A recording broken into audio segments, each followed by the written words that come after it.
বিসমিল্লাহির রহমানির রহিম। আজকে আমাদের এই টাঙ্গাইল ডিস্ট্রিক্টবাসীদেরকে জানাচ্ছি আন্তরিক অভিনন্দন। আপনারা আমার কথাগুলা ভালোভাবে বুঝবেন এবং শুনে নেবেন।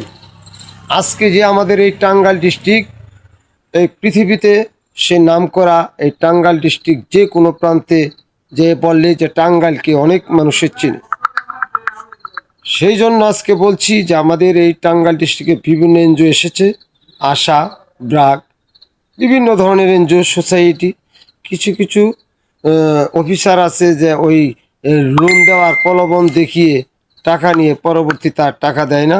সেই জন্য আপনারা সেই দিকে সজাগ থাকবেন যাতে এই প্রতারকের পালায় না পড়তে হয়।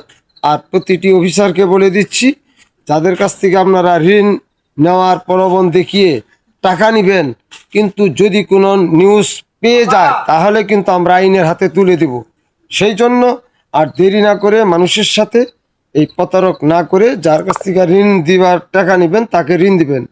এই বলে বিদায় নিচ্ছি। আল্লাহ হাফেজ। শফিকুল ইসলাম, পিতা জেল থেকে নির্বাচিত চেয়ারম্যান আবুল কাশিম মিয়া এবং বিশিষ্ট বীর মুক্তিযোদ্ধা ৩ নং ওয়ার্ড খাজনাগড়া, পুষ্পেচাটা থানা, উপজেলা ঘাটাল, জেলা টাঙ্গাইল। আল্লাহ হাফেজ।